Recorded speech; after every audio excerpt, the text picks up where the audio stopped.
All right, I want to talk about the relationship of our elbows and our quad, or our hip crease here, and how that's useful to create for Wing Chun and for other martial arts, and how it connects to the configuration of our spine. And this is something that I've been working a lot on over the last couple of months, trying to figure out for myself.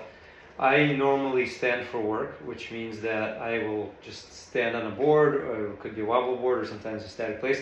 And oftentimes my back gets tired. You can see I have a bit of a curve in my lumbar here, which everybody generally does, and probably it gets worse if you sit a lot. You can look at that curve like that. And in Wing Chun, we're told to straighten out that curve. In fact, in all martial arts, Tai Chi, you talk about straightening out this curve. Now, there's two ways to do it. One way is by tucking your hips in, and you'll see a lot of people say tuck your hips in, but that is actually the wrong cue for this. So watch what happens if you tuck your hips in.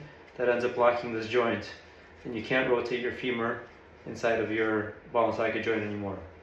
Instead, so watch it. If you look at my wrist here, it's bent, right? So tucking in your hips means straightening out the fingers of my wrist like that. Now there's another version of this, which is lean forward. See how that's a different part? That's the top of my wrist bending here. Lean forward and then sink to compensate. Okay, so it's a lean forward. It's two operations here. You can probably see the curve like this. Lean forward and then sit. Versus tuck the hips. So tuck the hips does this. Lean forward and then sink does this. You still end up with a straight back in both circumstances, but if you tuck your hips are locked in the front, you can't move. If you lean forward and then sit, that actually creates the correct straight posture that you want, and your hips are free to move. Now, if you actually work on those two steps, eventually you'll start to feel that you can actually engage both at the same time. And that, I think, what my sifus have referred to as make a crunch. One of my sifus often talked about crunching. He said, your core is not engaged, crunch. And now I see what he's talking about. But crunching is also not exactly the right cue, because when you crunch, it's kind of that movement, but this movement is like 80% a crunch, but there's something else to it. So I kind of prefer to think of it as in two steps. So lean forward, sit, and feel how that engages your core, and then try to create it with a crunch. And when you create it with a crunch, watch what happens to my elbows and my quad. Okay, this is the quad, this is the elbow. They got closer. The quad came up a little bit, the elbow came down a little bit.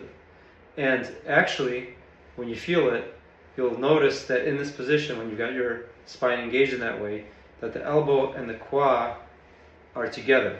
So I'm not like holding them in place. If I completely disengage and I'm loose, and I start to rotate, this is pretty wobbly. This moves by itself and this moves by itself. Which means that when I do moves like my Bong Sau, that I can sometimes make a mistake if I'm totally disengaged here, where my Bong Sau and my hip are disconnected. They're moving on different trajectories, you see? So the hip is here, the Bong Sau is here, they can do their own thing. And when you do that, you end up with a Bong Sau that's not supported by your internal core and quad muscles, which are really important.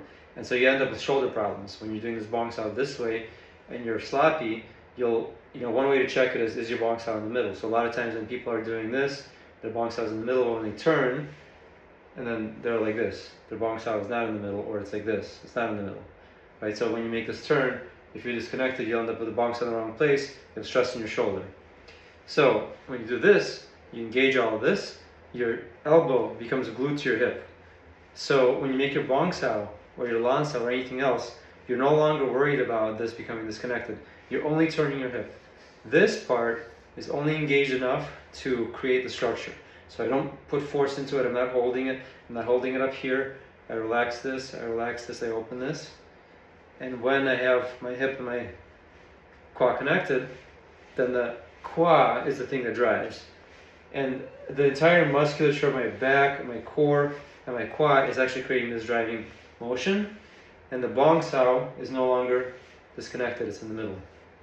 And you can test this. I have tested this on a heavy bag in the gym. Take the heavy bag, put a Lan Sau on it, and move it with the quad. And you'll notice that you can actually support pretty much any amount of weight on here. I've got a 75-pound ball, put it up like this, I can get it even up into the air. And if this is all engaged, I'm supporting it, and I'm turning it with my quad. And it's a muscle movement here. All of the power is here, and there's no power here. Here is relaxed, and it's allowing the force to go from pressure that the ball gives me here. So if I'm holding the ball like this, the ball is compressing me here. It's loose here, so it travels down and into my leg. But it only works if this whole chain is engaged. So you have to have this engagement. And the second part about this is making sure that your qua, your joint with the femur in the ball socket, is working properly, meaning it is loose, you can move it around, and it has power. And you can create stretching power in it. By working this couple different exercises, you can do this kind of stuff, like they do in Chen style Tai Chi, where you rotate and stretch these muscles like that. You can do, deeper horse stance work. You can also do everything they show you in Chum Kiu. If you look at what those turns are about, look at the opening of the stance, open, 2 rotations. Look at the turn.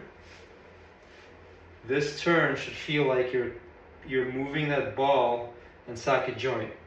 So it's an elastic feeling. You're really turning that joint in its place. And that's why I believe, especially in the Ling Ting system, they tell us to only do 1 foot at a time. Because if you do 2 feet at a time, you'll tend to do something like this. You'll be wobbly, and you won't actually move these joints. See, I'm actually just rotating myself without really rotating the femurs in their joints. Whereas if I'm here, rotate the femur, really feel it. Really feel the femur rotating inside of its joint, and ball socket joint. And that's how you develop a lot of muscular strength and stability in these joints, which then gives you the connection here and the force out to your arms because of this strong joint and because of the rotation in the joint. It's not just random movements of my waist and my hips. It's not floppy. It's an actual rotation inside of this here. So see how, if you watch where my head isn't moving around. If I'm randomly rotating side to side, it's not like that. It's like this. A lot of pressure, a lot of elastic compression and release. A lot of pressure and release. Activate. Pressure and release. Pressure. So when I come back to the center, I'm not doing that. I'm only just releasing the pressure that I created with a spring. That's it. So I'm winding up a spring.